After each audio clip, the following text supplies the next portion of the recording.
ओम बागी दयानंद 60वां भाग।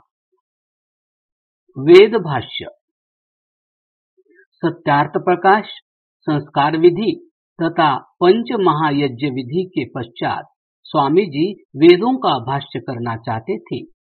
कारण, स्वामी जी जो कुछ कहते थे या लिखते थे वह सब वेदों के आधार पर कहते या लिखते थे, क्योंकि वेद सब सत्य विद्याओं के पुस्तक हैं और ईश्वर प्रदत्त ज्ञान होने से वे निर्भ्रांत और इसलिए स्वतः प्रमाण है।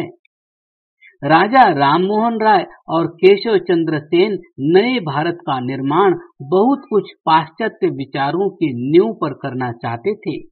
इसके विपरीत स्वामी दयानंद का विश्वास था कि किसी भी राष्ट्र का निर्माण विदेशी भित्ति पर नहीं हो सकता, इसलिए वे उसे अपने गौरवपूर्ण अतीत की सुदृढ़ चट्टान पर खड़ा करना चाहते थे। वे चाहते थे कि हमारे देश का संविधान उस देश के संविधानों की नकल या खिचड़ी न होकर अपने भारतीय आदर्शों के अनुरूप ढला हो, उसमें अपने देश की मिट्टी की सुगंधी हो। वेद, मनुस्मृति, शुक्र नीति, चाणक्य नीति, रामायण और महाभारत के ऋषियों की आत्मा बसी हो। परंतु ऋषि दयानंद ने अपने सामने वैदिक युग को तेजी से समाप्ति की ओर बढ़ते पाया। सच तो यह है कि वेदों के संबंध में भ्रांतियां महाभारत काल से लगभग 2000 वर्ष पूर्व से उत्पन्न होने लगी थी। मध्यकाल तक आते आते मानव जाति शतशः मतांतरों में विभक्त हो गई थी। आर्ष परंपरा धीरे धीरे ह्रासोन्मुख होकर लुप्त प्राय सी हो गई थी। शतपथ आदि वेद के व्याकरण ग्रंथों तक में प्रक्षेप कर उन्हें दूषित कर दिया गया था और उन्हें भी वेद संज्ञा देकर अपनी मान्यताओं की वेद के नाम पर पुष्टि की जा रही थी। ऋषि दयानंद के समय उक्त भारतीय मतांतरों और अवैदिक मान्यताओं के पोषक पौराणिक वेदभाष्यों के अतिरिक्त मैक्स मुलर आदि पाश्चात्य विद्वान जानबूझकर वेदों को विकृत रूप में प्रस्तुत करने के लिए कटिबद्ध थे। ऐसी स्थिति में दयानंद के लिए आवश्यक था कि वे वेदों के वास्तविक स्वरूप को लोगों के सामने रखें और इसके लिए वेदों का ऐसा भाष्य किया जाए जो प्राचीन आर्ष ग्रंथों के अनुकूल होने के साथ साथ तर्क प्रतिष्ठित हो और जिससे उनका सब सत्य विद्याओं का पुस्तक होना सिद्ध हो। इस प्रकार दयानंद वेद भाष्य में प्रवृत्त हुए। वेद भाष्य का आरंभ स्वामी जी ने ऋग्वेद आदि भाष्य भूमिका से किया, जिसे उन्होंने विक्रमी संवत 1933 में लिखा। आर्याभिविनय की रचना वे उससे 1 वर्ष पूर्व संवत 1932 में कर चुके थे। इस प्रकार संसार ऋषि दयानंद के वेद भाष्य का रसास्वादन वेद भाष्य से 1 वर्ष पूर्व कर चुका था। दयानंद का वेदों की ओर लौटो का आह्वान कोई प्रतिगामी पग नहीं था, क्योंकि उनका विश्वास था कि वेद मनुष्य के लिए अपेक्षित संपूर्ण ज्ञान के शाश्वत भंडार है। H.D. ग्रिसवोल्ड ने इवेंजेलॉजिकल रिव्यू के जनवरी 1892 के अंक में लिखा था कि दयानंद का बैक टू द वेदास का धार्मिक नारा स्फुट एक्सप्लिसिट न होने पर भी अनुमित इम्प्लिसिट रूप में इंडिया फॉर इंडियंस के राष्ट्रीय नारे का द्योतक था। इस प्रकार दयानंद भारत में राष्ट्रीयता या राष्ट्रवाद का आदि प्रवर्तक था। देश के संविधान में समाविष्ट मूलभूत तत्वों को उजागर करने का श्रेय उनकी आर्ष दृष्टि को ही है। उनके द्वारा स्थापित आर्य समाज राजनीतिक दल न होने पर भी देश का सर्वाधिक सशक्त और प्रभावी संगठन है। जैसे पेड़ का पत्ता उसके फलों से लगता है, वैसे ही संगठन का पता उसके सदस्यों से लगता है। लाला लाजपत राय, स्वामी श्रद्धानंद, भाई परमानंद, श्यामजी कृष्ण वर्मा, महादेव गोविंद रानड़े, सरदार अजीत सिंह, राम प्रसाद बिस्मिल, चंद्रशेखर आजाद, लाल बहादुर शास्त्री, गोविंद वल्लभ पंत, चौधरी रामभज दत्त आदि सैकड़ों स्वतंत्र सेनानी आर्य समाज के सदस्य रहे अथवा उससे प्रभावित रहे। आर्याभिविनय का सार। आर्याभिविनय का सार उसके द्वितीय भाग के 31वें मंत्र में इस प्रकार उपलब्ध है। हे सर्वशक्तिमान परमेश्वर, आप संसार के राजाओं में सबसे महान हैं। हमें उत्तम अन्न आदि से पुष्ट करो। हे प्रभु, हमें सत्य सनातन वेद विद्या की प्राप्ति के लिए बुद्धियादि बल से सदैव युक्त करो।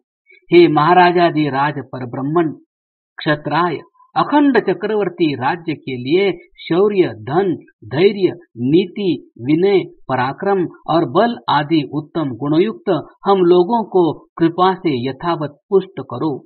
अन्य देशवासी राजा हमारे देश में कभी न हो तथा हम लोग पराधीन कभी न रहे। संसार सुख और मोक्ष सुख इन दोनों के लिए समर्थ करो। तुम धर्मशील तथा धर्म स्वरूप हो, हम लोगों को भी धर्मात्मा करो। तुम निर्वैर हो, हमें भी निर्वैर करो। हमारे लिए विद्या, पुरुषार्थ, हाथी, घोड़े, स्वर्ण, हीरे, रत्न, उत्कृष्ट राज्य, उत्तम पुरुष और प्रीति आदि पदार्थों को धारण करो, जिससे हम किसी पदार्थ के अभाव में दुखी न हो। हे सर्वाधिपति, ब्राह्मण, विद्या, क्षत्र, शौर्यादि गुण, विष, अनेक विद्योद्यम बुद्धि और धन धान्यादि वस्तु युक्त तथा शूद्रादि सेवादि गुण युक्त ये सब स्वदेश भक्त हमारे राज्य में हो। इन सब का धारण आप करो, जिससे अखंड ऐश्वर्य हमारा आपकी कृपा से सदा बना रहे। जिस संगठन का संस्थापक अपने अनुयायियों को विदेशी शासन से देश को मुक्त कराने के लिए अहर्निश परमात्मा से प्रार्थना करने की प्रेरणा करता हो, वह ब्रिटिश शासन की आंख की किरकिरी बने बिना कैसे रह सकता था। फलतः आर्य समाज और उसके सक्रिय कार्यकर्ताओं को देशद्रोही घोषित करके उन पर अभियोग चलाए गए। सन 1909 में पटियाला राज्य में एक साथ 30 आर्य समाजियों को गिरफ्तार करके जेल में डाल दिया गया। इसमें प्रमुख अभियुक्त थे राजा ज्वाला प्रसाद, जो कालांतर में पंजाब और बंगाल के राज्यपाल, दिल्ली के चीफ कमिश्नर तथा केंद्रीय सरकार के कैबिनेट सेक्रेटरी के पदों पर नियुक्त श्री धर्मवीर जी के पिता थे। उनके विरुद्ध प्रस्तुत अभियोग पत्र चार्जशीट का अधिकांश आर्याभिविनय तथा सत्यार्थ प्रकाश के उद्धरणों पर आधारित था। अभियुक्तों की ओर से मुकदमे के पैरवी स्वामी श्रद्धानंद ने की थी। अंततः वे सब मुक्त कर दिए गए थे। सत्यार्थ प्रकाश। सत्यार्थ प्रकाश के छठे समोल्लास के संबंध में ब्रिटिश विद्वानों का कहना था कि इसका प्रयोजन यह निश्चित करना था कि देश के स्वतंत्र हो जाने पर देश का शासन किस प्रकार किया जाएगा। उसके निर्देशक सिद्धांत, डायरेक्टिव प्रिंसिपल्स क्या होंगे। ऋषि दयानंद के अनुसार वे वेद, मनुस्मृति, शुक्र नीति, चाणक्य नीति, महाभारत आदि के चिंतन के अनुरूप होने चाहिए। ऋषि दयानंद ने मंत्रियों के लिए स्वदेशोत्पन्न होने के साथ साथ उनका वेदों का विद्वान होना भी आवश्यक ठहराया। ब्रिटिश सरकार के अनुसार इसका निहितार्थ था कि भारत में रहने वाली ईसाई भी मंत्री न बनने पाए। ईसाई पादरियों के मत में स्वामी दयानंद मूलतः ईसाईयत के कट्टर विरोधी इसलिए थे कि वे भारत से ब्रिटिश सत्ता का उच्छेद करना चाहते थे। आर्य समाज भारत की दुर्दशा का सबसे बड़ा कारण विदेशी शासन को मानता था और इसलिए वह उससे मुक्त होना चाहता था। देश प्रेम की भावना प्रमुख होने के कारण वह भारत का एक ऐसा राष्ट्रीय धर्म था जो देश से विदेशी तत्वों को मिटाना चाहता था। संयुक्त प्रांत अर्थात वर्तमान उत्तर प्रदेश के गुप्तचर विभाग के उप अधीक्षक C.E.W. सेंट्स ने विविध जेलों के गुप्तचर विभाग के कर्मचारियों द्वारा प्राप्त सूचनाओं के आधार पर एक पुस्तक Arya Samaj in the United provinces लिखी थी। सन 1910 में प्रकाशित इस गोपनीय पुस्तक को भारत सरकार ने इतना महत्व दिया कि उसके आधार पर वह आर्य समाज पर प्रतिबंध लगाने पर विचार करने लगी। उसके विचार में स्वामी दयानंद ने आर्य समाज की स्थापना ही एक क्रांतिकारी और जनता में विद्रोह उत्पन्न करने वाले संगठन के रूप में की थी। जहां राजा राममोहन राय ने हिंदू समाज में आई कुरीतियों को दूर करके ब्राह्म समाज के रूप में एक नवीन धर्म को खड़ा किया, वहां स्वामी दयानंद ने आर्य समाज को एक नए धर्म के रूप में नहीं अपितु प्राचीन आर्यावर्त के विलुप्त गौरव का स्मरण कराते हुए उसे पुनः जगत गुरु अर्थात सब देशों का अग्रणी बनाना था। सत्यार्थ प्रकाश के 11वें स्तंभोल्लास में ब्राह्म समाज की आलोचना करते हुए उन्होंने लिखा, इन लोगों में स्वदेश भक्ति बहुत न्यून है। ईसाइयों के आचरण बहुत से लिए हैं, खान पान विवाह आदि के नियम भी बदल दिए हैं। अपने देश की प्रशंसा व पूर्वजों की बड़ाई करना तो दूर रहा, उसके स्थान में पेट भर निंदा करते हैं। व्याख्यानों में ईसाई आदि अंग्रेजों की प्रशंसा भरपेट करते हैं। ब्रह्मादि ऋषियों का नाम भी नहीं लेते। प्रत्युत ऐसा कहते हैं कि बिना अंग्रेजों के सृष्टि में आज तो कोई भी विद्वान नहीं हुआ। आर्यावर्तीय लोग सदा से मूर्ख चले आए हैं, इनकी उन्नति कभी नहीं हुई। वेदादिकों की प्रतिष्ठा तो दूर रही, परंतु निंदा करने से भी पृथक नहीं रहते। ब्राह्म समाज के उद्देश्य के पुस्तक में साधुओं की संख्या में ईसा, मूसा, मोहम्मद, नानक और चैतन्य तो लिखे हैं, किसी ऋषि महर्षि का नाम भी नहीं लिखा। इससे जाना जाता है कि इन लोगों ने जिनका नाम लिखा है ये उन्हीं के मतानुसारी अर्थात मत वाले हैं। भला जब आर्यावर्त में उत्पन्न हुए हैं और इसी देश का अन्न जल खाया पिया अब भी खाते पीते हैं, तब अपने माता पिता पितामहादि के मार्ग को छोड़ के दूसरे विदेशी मतों पर अधिक झुक जाना, ब्राह्म समाजी और प्रार्थना समाजियों का एक देशस्थ संस्कृत विद्या से रहित अपने को विद्वान प्रकाशित करना, इंग्लिश पढ़ के पंडिताभिमानी होकर झटीती एक मत चलाने में प्रवृत्त होना मनुष्यों का बुद्धिकारक काम क्यों कर हो सकता है।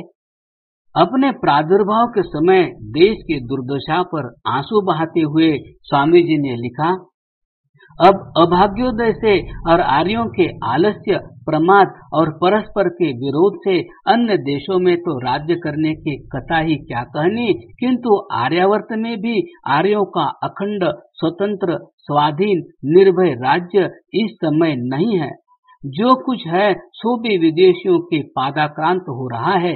देशी रियासतों के रूप में कुछ थोड़े राजा स्वतंत्र हैं। दुर्दिन जब आता है तब देशवासियों को अनेक प्रकार का दुख भोग करना पड़ता है। कोई कितना ही करे, परंतु जो स्वदेशी राज्य होता है वह सर्वोपरि उत्तम होता है। तत्कालीन ब्रिटिश सरकार के अनुसार उक्त समूचे विवरण का प्रयोजन देश के प्राचीन गौरव का स्मरण कराते हुए उसे फिर से पाने की लालसा को जगाकर जनता में अंग्रेजी शासन के विरुद्ध विद्रोह की अग्नि भड़काना था। टिप्पणी, कैसे बना हमारा संविधान।